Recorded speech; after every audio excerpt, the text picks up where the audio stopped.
चलिए आज बात करते हैं भारतीय न्याय संहिता यानी बीएनएस की धारा 75 के बारे में। ये वो नया कानून है जो भारत में यौन उत्पीड़न से जुड़ा है और इसे समझना हम सब के लिए बहुत जरूरी है। तो चलिए एक सवाल से शुरू करते हैं। क्या कोई तारीफ, जी हाँ, एक कॉम्प्लीमेंट भी यौन उत्पीड़न के दायरे में आ सकता है? सवाल सुनने में थोड़ा अजीब लगता है ना, पर इसका जवाब हमें इस पूरे मुद्दे की जड़ तक ले जाता है। और उस जवाब को समझने के लिए हमें पहले ये समझना होगा कि ये कानून बना कैसे, क्योंकि ये एक बहुत लंबे और मुश्किल संघर्ष का नतीजा है। देखिए, ये कानून रातों रात नहीं बना। इसकी जड़ें जाती हैं 90 के दशक में, राजस्थान में भवरी देवी के केस तक।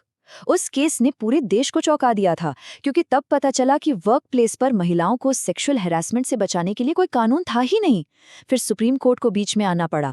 1997 में आई मशहूर विशाखा गाइडलाइंस। फिर लंबा इंतजार, 2013 में आया पॉश एक्ट, और अब जाकर 2023 में भारतीय न्याय संहिता यानी बीएनएस ने धारा 75 के तौर पर इसे एक पक्का मजबूत कानूनी ढांचा दिया है। तो ये जो बीएनएस की धारा 75 है, इसकी नींव कहाँ रखी गई? ये रखी गई अदालतों में।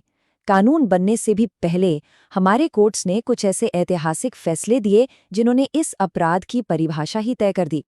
और इसमें सबसे पहला और सबसे जरूरी केस है विशाखा बनाम राजस्थान राज्य का। साल था 1997। इसी केस ने, अब कह सकते हैं, पूरे खेल को ही बदल दिया था। इस केस में सुप्रीम कोर्ट ने एक बहुत बड़ी बात कही। उन्होंने कहा कि एक सेफ वर्क प्लेस यानी एक सुरक्षित काम करने की जगह हर महिला का फंडामेंटल राइट है, मौलिक अधिकार। मतलब पहली बार सेक्सुअल हैरेसमेंट को सीधे सीधे हमारे संविधान से जोड़ा गया। तो विशाखा जजमेंट ने किया क्या?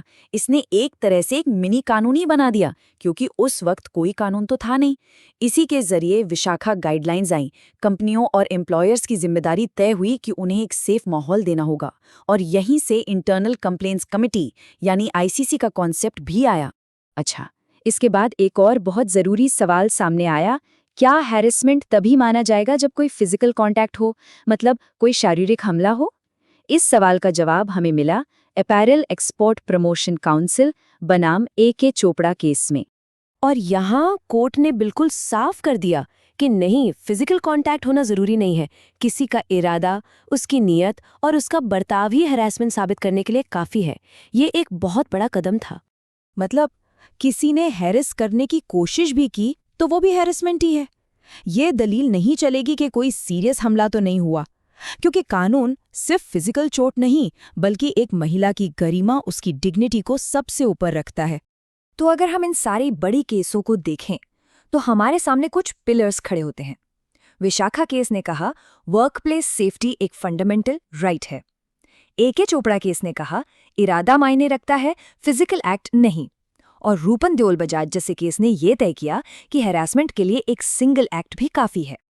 तो ये तो हुई नींव की बात। अब चलिए इसी नींव पर बनी इमारत को देखते हैं, यानी आज का कानून बीएनएस की धारा 75। धारा 75 सेक्सुअल हैरेसमेंट को बहुत साफ डिफाइन करती है। ये कहती है कि जब कोई पुरुष किसी महिला के साथ उसकी मर्जी के खिलाफ कुछ खास तरह के अनवेलकम्ड यानी अवांछित काम करता है जो सेक्सुअल नेचर के हों, तो वो यौन उत्पीड़न का अपराधी है। तो इसमें क्या क्या आता है? सबसे पहला है फिजिकल कांटेक्ट और एडवांस, मतलब बिना मर्जी के छूना या किसी भी तरह की फिजिकल पहल करना जो सेक्सुअल हो। दूसरा है सेक्सुअल फेवर्स की डिमांड या रिक्वेस्ट करना। इसे क्विड प्रो क्वो भी कहते हैं, मतलब कुछ के बदले कुछ, जैसे प्रमोशन या अच्छे नंबर देने के बदले में सेक्सुअल फेवर मांगना।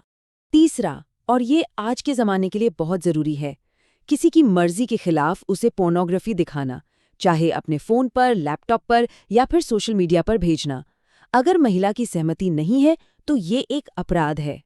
और चौथा है सेक्सुअली कलर्ड रिमार्क्स करना, मतलब ऐसी बातें करना जिनमें सेक्सुअल मजाक हो, किसी के शरीर या कपड़ों पर भद्दे कमेंट्स करना या डबल मीनिंग बातें बोलना। ये सब भी यौन उत्पीड़न के दायरे में आता है। ठीक है, तो अपराध क्या है ये तो समझ लिया, पर अगर कोई ये अपराध करता है तो सजा क्या है? क्योंकि कानून तो सजा से ही मजबूत होता है ना? चलिए देखते हैं। देखिए, बीएनएस ने यहाँ एक बहुत ज़रूरी फ़र्क किया है। अगर कोई पहली बार ये अपराध करता है तो उसे 3 साल तक की जेल या जुर्माना या फिर दोनों हो सकते हैं। लेकिन अगर कोई यही गलती दोबारा करता है तो सजा बहुत सख्त हो जाती है। तब 3 से 5 साल तक की जेल होगी ही होगी, साथ में जुर्माना भी देना ही होगा। ये दिखाता है कि कानून रिपीट ऑफेंडर्स को लेकर कितना सीरियस है। तो कानून क्या है और सजा क्या है, ये जानना एक तरह से खुद को ताकत देना है। पर सबसे ज़रूरी सवाल ये है कि अगर किसी को मदद की ज़रूरत पड़े तो उन्हें अपने अधिकारों के बारे में पता होना चाहिए। तो मदद कैसे और कहाँ से मिल सकती है? देखिए, कई रास्ते हैं। सबसे सीधा रास्ता है पुलिस स्टेशन जाकर एफआईआर दर्ज कराना। तुरंत मदद के लिए नेशनल वुमेन हेल्पलाइन नंबर 181 पर कॉल किया जा सकता है। इसके अलावा नेशनल या स्टेट कमीशन फॉर वुमेन से भी संपर्क कर सकते हैं। और एक और ज़रूरी बात, NLCA के जरिए मुफ्त कानूनी मदद भी मिलती है। तो देखिए, कानून को जानना और समझना पहला और बहुत ज़रूरी कदम है।